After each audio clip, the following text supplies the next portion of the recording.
سامعین کرام، آپ سن رہی ہیں ایک دلچسپ آپ بیتی اور سفر نامہ جس کا نام ہے منزل اور مسافر۔ یہ اس سلسلے کی قسط نمبر 39 ہے۔ مجھے امید ہے آپ کو میری یہ کاوش پسند آ رہی ہوگی۔ آپ نے اگر ابھی تک میرا چینل کہانی گھر سبسکرائب نہیں کیا تو ابھی میرے چینل کو سبسکرائب کر کے بیل نوٹیفیکیشن آن کر لیجئے تاکہ آنے والی ہر نئی کہانی کی اطلاع بر وقت آپ تک پہنچ سکے۔ عثمان ہمیں ہدایات دے کر چلا گیا۔ اس نے محاصرہ توڑنے کے انتظامات کرنے تھے۔ اس نے جاتے جاتے ہمیں کہا تھا کہ اب تم دونوں انگریزوں کی فوج میں نہیں ہو، اس لیے یہ ایمیونیشن سوچ سمجھ کر اور کنجوسی سے فائر کرنا۔ وہ ہمارے جھونپڑے سے نکلا ہی تھا کہ 3 4 دھماکے سنائی دیے اور ان کے فوراً بعد باہر کی فضا روشن ہو گئی۔ یہ ان فوجیوں کی حماقت تھی کہ انہوں نے روشنی راؤنڈ فائر کر دیے تھے اور یہ نہیں سوچا تھا کہ ان کی روشنی میں وہ خود بھی ہمیں نظر آ جائیں گے۔ میں اور عاشق جھونپڑے سے نکلے اور کسی اچھی پوزیشن کی تلاش میں ادھر ادھر دیکھنے لگے۔ ایک جھونپڑا نظر آیا جس کے پچھلی طرف 2 کھڑکیاں تھی۔ ہم اس کے اندر چلے گئے، یہ خالی تھا۔ پہلے فائر کیے ہوئے روشنی راؤنڈ نیچے آ چکے تھے کہ فوجی بے وقوفوں نے 4 5 اور روشنی راؤنڈ فائر کر دیے اور مجھے اس جھونپڑے سے 25 30 گز دور 4 5 ہندوستانی فوجی نظر آئے۔ معلوم نہیں ہو سکا کہ وہ کون سی ریجمنٹ کے تھے۔ میں نے سٹین گن سیدھی کی اور ٹریگر دبا دیا اور وہ سب ڈھیر ہو گئے۔ ادھر عاشق نے بھی 3 4 کو گرا لیا اور ہم دونوں اس جھونپڑے سے نکل گئے۔ اتنی عقل تو مجھ میں تھی کہ پوزیشن بدل بدل کر فائر کرنا ہے۔ اب تو یہ عالم تھا کہ دونوں طرف کی فائرنگ سے رات لرز رہی تھی اور کوئی آواز سنائی ہی نہیں دیتی تھی۔ عثمان نے ایک نہایت اچھا انتظام کر لیا۔ اس نے ایک خالی جھونپڑے کو جو لکڑی کا بنا ہوا تھا آگ لگا دی۔ تھوڑی دیر کے بعد ایک اور خالی جھونپڑے سے شعلے اٹھنے لگے۔ اب ہمارے لیے روشنی کافی ہو گئی تھی۔ فوجیوں نے گاؤں میں گرنیڈ پھینکے۔ آدھے سے زیادہ گاؤں خالی تھا۔ گرنیڈ وہ نقصان نہیں پہنچا سکتے تھے جو فوجیوں نے سوچا ہوگا۔ مجھے معلوم نہیں کہ میری پارٹی کے انڈونیشین گوریلے کیا کچھ کر رہے تھے، لیکن وہ سب تجربہ کار گوریلے تھے اور عثمان کے چنے ہوئے۔ وہ اتنی جلدی ہار ماننے والوں میں سے نہیں تھے۔ تھوڑی دیر کے بعد گاؤں کے اندر اور باہر بھی گرنیڈ پھٹنے لگے، لیکن میں نے اور عاشق نے ابھی ایک بھی گرنیڈ نہیں پھینکا تھا کیونکہ ہم اتنی قیمتی چیز ضائع نہیں کرنا چاہتے تھے۔ یہاں میں اپنی اور عاشق کی ایک کمزوری بتا دوں۔ ہم دونوں حوالدار کلرک تھے اور ہمیں لڑنے کا تجربہ ہی نہیں تھا۔ ہمارے پاس لڑنے کا جذبہ تھا اور ہم ہتھیاروں کا استعمال بھی جانتے تھے، اور ہمیں یہ بھی معلوم تھا کہ گاؤں سے نکلنا ہے اور پیچھے سے ان فوجیوں پر فائر کرنا ہے۔ میں نے صرف ایک جھلک دیکھی کہ 6 7 فوجی گاؤں میں داخل ہو گئے تھے اور کسی طرف سے گرنیڈ آیا جو ان کے قدموں میں پھٹا۔ تصور میں لائیں کہ ان کے جسموں کا کیا حشر ہوا ہوگا۔ معلوم نہیں کہ یہ گرنیڈ ان کے اپنے ہی ساتھی نے پھینکا تھا یا کسی گوریلے نے۔ میں اور عاشق 3 یا 4 یا شاید زیادہ جھونپڑے بدل چکے تھے اور ہم دونوں 3 3 4 4 فوجیوں کو نشانہ بھی بنا چکے تھے۔ کچھ دیر کے بعد 5 6 جھونپڑے جل رہے تھے۔ ان کے شعلے دور اوپر تک جا رہے تھے اور انہوں نے تاریک رات کو چمکتا ہوا دن بنا دیا تھا۔ میں نے ایک بڑا ہی بھیانک منظر دیکھا۔ اس وقت میں اور عاشق ایک جھونپڑے سے نکل کر کسی اور پوزیشن کی طرف جانے لگے تھے۔ 2 فوجی اسٹین گن نے سیدھی کیے ادھر ادھر دیکھتے ایک جلتے مکان کے قریب سے گزر رہے تھے کہ پیچھے سے 2 انڈونیشین گوریلے آئے اور انہوں نے ایک ایک فوجی کو بازوؤں میں جکڑ کر اٹھا لیا اور جلتے ہوئے جھونپڑوں کے شعلوں میں پھینک دیا، اور ان کی چیخیں فضا کو چیر رہی تھی۔ وہ دوڑتے ہوئے شعلوں سے نکلے تو ان کی پوری وردی شعلے بنی ہوئی تھی۔ انڈونیشین تو وہیں کہیں غائب ہو گئے، لیکن ان دونوں کو میں نے زندہ جلتے، چیختے اور تڑپتے اور پھر گرتے دیکھا۔ پھر مجھے اور عاشق کو ایک طرف سے نکلنے کا موقع مل گیا۔ ہم دونوں نے دراصل جان کا خطرہ مول لیا تھا۔ اس طرف فوجی بھی ہو سکتے تھے، لیکن ہماری خوش نصیبی کہ نہیں تھے۔ ہم دونوں دبے پاؤں باہر نکل گئے اور قریبی ٹیکری پر جا چڑھے۔ روشنی اتنی زیادہ تھی کہ ہمیں اکا دکا فوجی نظر آ جاتا تھا اور دوسرے لمحے ہمارے فائر سے گرتا، تڑپتا اور ٹھنڈا ہو جاتا۔ میں یوں محسوس کرنے لگا جیسے کچھ اور گوریلے بھی باہر آ گئے ہیں اور انہوں نے فوجیوں پر پیچھے سے فائرنگ شروع کر دی ہے۔ میں نے یہ بھی محسوس کیا کہ ان فوجیوں کی نفری کوئی زیادہ نہیں 50 ہو سکتی تھی، اور زیادہ سے زیادہ 100، یعنی ایک کمپنی۔ میرے اندازے کے مطابق آدھی نفری زخمی یا ہلاک ہو چکی تھی۔ ہم جس ٹیکری پر تھے اس طرف کا بھی ایک جھونپڑا جلنے لگا۔ جھونپڑے ایک دوسرے سے ملے ہوئے تھے، انہیں تو جلنا ہی تھا۔ اس کی روشنی میں مجھے ایک گورا چہرہ نظر آیا۔ وہ انگریز افسر تھا جو یقیناً کمپنی کمانڈر ہوگا۔ اس کے ساتھ کمپنی صوبیدار ہوگا اور دو اور جوان تھے۔ بڑا خوبصورت ٹارگٹ تھا۔ میں نے اور عاشق نے مل کر ان پر فائر کیا اور سب کو ڈھیر کر دیا۔ یہاں میں آپ کو سٹین گن کے متعلق ایک بات بتاتا ہوں۔ سٹین گن میں خرابی یہ ہے کہ ٹھیک نشانے پر فائر نہیں کر سکتی۔ اگر آپ نشانہ لے کر فائر کریں گے تو گولیاں نشانے سے اوپر جائیں گی۔ سٹین گن دراصل اٹلی کے ڈاکوؤں نے بنائی تھی اور وہاں سے یہ فوج میں آئی۔ اسے ہجوم پر فائر کرنے کے لیے استعمال کیا جاتا تھا۔ مجھے فوج میں پتا چلا تھا کہ سٹین گن کا فائر صحیح نشانے پر کرنا ہو تو نشانے سے گن کو ذرا نیچے رکھیں۔ میں نے یہ بات عاشق کو بھی بتا دی تھی۔ اگر ہم یہ بات نہ جانتے تو گولیاں ضائع کرتے رہتے۔ فوجیوں کی طرف سے فائر میں کچھ کمی آنے لگی۔ عاشق نے کہا کہ اب ہمیں پیچھے چلے جانا چاہیے۔ اس کا مشورہ ٹھیک تھا۔ ہم دشمن کو اچھا خاصا نقصان پہنچا چکے تھے اور عثمان کو ہم بڑی اچھی کارکردگی کی رپورٹ دینے کے قابل ہو گئے تھے۔ پیچھے نکلنے کا راستہ صاف تھا۔ ہم وہاں سے چل پڑے۔ شک ہوتا تھا کہ ہم راستہ بھول بیٹھے ہیں۔ میں نے پہلے بتایا ہے کہ وہاں ٹیکریاں زیادہ تھیں، اس لیے راستے کے موڑ بھی قدم پر تھے۔ اللہ کا نام لیتے ہوئے ہم چلتے، کچھ بھٹکے، پھر آخر ٹھکانے پر پہنچ ہی گئے۔ وہاں پہنچے ہی تھے کہ فجر کی اذان کی مقدس صدا اٹھی۔ عثمان کے گھر والے اور دو تین ساتھی بے تابی سے منتظر تھے۔ ہمیں دیکھتے ہی سب نے گھیر لیا اور پوچھا کہ وہاں کیا ہوا۔ ہم نے بات یہاں سے شروع کی کہ بہت بڑا دھوکہ ہوا ہے اور پھر انہیں اس مارکے کا پورا حال سنایا۔ باتیں تو بہت سی سنانے والی ہیں لیکن میں سب سے زیادہ اہم بات ہی سناؤں گا۔ صبح طلوع ہونے تک عثمان بھی خیر خیریت سے آ گیا اور اس سے کچھ پہلے اور کچھ بعد 11 ساتھی واپس آئے، باقی شہید ہو گئے تھے۔ عثمان کے ساتھ وہ ہندوستانی عورت تھی جس کا نام رقیہ تھا۔ معلوم ہوا کہ اس نے بھاگنے کی کوشش کی تھی لیکن اس کے ہاتھ پاؤں باندھ دیے گئے تھے اور جب مارکا ختم ہوا تو اسے اٹھا کر لے آئے۔ اس میں تو کوئی شک نہیں رہ گیا تھا کہ ان دو عورتوں نے ہمیں دھوکہ دیا تھا اور اس پھندے میں لے گئی تھی، لیکن یہ عورت کچھ بتاتی نہیں تھی۔ ابھی تک کہہ رہی تھی کہ اس نے کوئی دھوکہ نہیں دیا، لیکن اس سے پوچھتے تھے کہ جو انڈونیشین عورت اس کے ساتھ آئی تھی وہ کہاں ہے تو وہ لا علمی کا اظہار کرتی تھی۔ اس عورت کے بال اس کی کمر تک لمبے تھے۔ عثمان نے 2 رسیاں منگوائیں۔ اس عورت کے بال 2 حصوں میں تقسیم کر کے اوپر کو کیے اور ایک رسی ایک طرف کے بالوں کے ساتھ اور دوسری رسی دوسری طرف کے بالوں کے ساتھ باندھ دی اور اسے باہر لے گئے۔ ایک درخت کے اونچے ٹہن پر ایک لڑکے کو چڑھایا اور دونوں رسیوں کے سرے اوپر پھینک دیے۔ دوسرے لڑکے نے پکڑ لیے، عورت کو پکڑ کر اوپر اٹھایا اور لڑکے سے کہا کہ وہ دونوں رسیاں ٹہن کے ساتھ باندھ دے۔ وہ اس نے باندھ دیں اور عورت کو چھوڑ دیا۔ اب وہ بالوں سے لٹک رہی تھی اور اس کے پاؤں زمین سے 1.5-2 فٹ اوپر تھے۔ اس نے چیخنا چلانا شروع کر دیا۔ عثمان نے اپنے قریب کھڑے ایک آدمی سے کچھ کہا۔ وہ آدمی اس عورت تک گیا اور اسے کمر سے پکڑ کر ذرا اوپر اٹھایا اور چھوڑ دیا۔ اس جھٹکے سے اور اس کے جسم کے وزن سے اس کے بال اکھڑتے تھے اور جو تکلیف اسے ہوتی تھی وہ اس کی چیخوں سے ظاہر ہو رہی تھی۔ وہ آدمی 3-4 منٹ بعد اسے اسی طرح ذرا اوپر اٹھا کر چھوڑ دیتا۔ یہ اذیت کم از کم یہ عورت برداشت نہیں کر سکتی تھی۔ تقریباً 15 منٹ کے بعد عثمان اس کے پاس گیا اور کہا کہ یہ تو ابھی ابتدا ہے، اس کے بعد اسے جو اذیتیں دی جائیں گی وہ اسے زندہ بھی نہیں رہنے دیں گی اور مرنے بھی نہیں دیں گی۔ لیکن وہ عورت مان گئی اور کہنے لگی کہ وہ سب کچھ بتائے گی۔ اسے اتار دیا گیا اور اس کے بالوں سے رسیاں کھول دی گئیں۔ وہ بیٹھ گئی اور دونوں ہاتھ اپنے سر پر رکھ کر دبانے لگی۔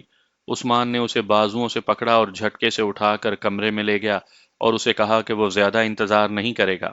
اس کمرے میں اور کوئی نہیں جا سکتا تھا۔ میں بھی باہر کھڑا رہا اور جو بات بعد میں معلوم ہوئی وہ یہ تھی کہ وہ انڈونیشین عورت جو اس کے ساتھ تھی اور اپنے آپ کو مسلمان کہتی تھی، وہ دراصل ولندیزی تھی۔ اس کے نقش انڈونیشین لوگوں کے جیسے اس لیے تھے کہ اس کی ماں انڈونیشین اور باپ ولندیزی تھا۔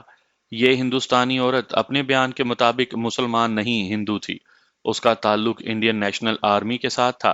میں نے انڈین نیشنل آرمی کے بانی سبھاش چندر بوس کی جو فوٹو دیکھی تھی اس میں اس کے ساتھ وردی پہنے ہوئے 2 جوان سال لڑکیاں بھی تھیں۔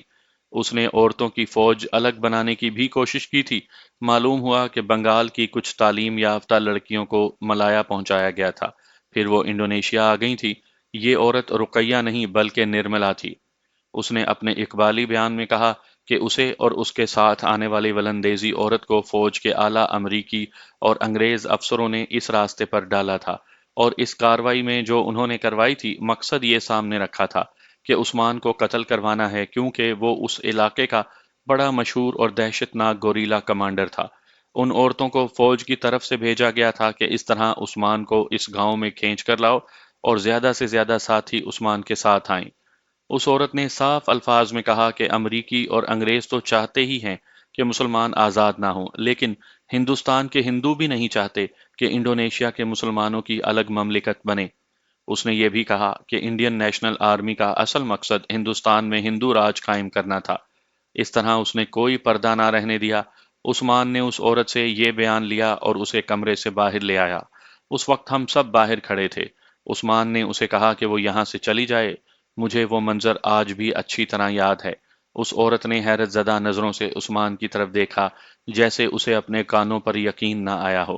اسے تو حیران ہونا ہی تھا۔ ہم بھی سب حیران رہ گئے کہ عثمان اس عورت کو آزاد کر رہا ہے۔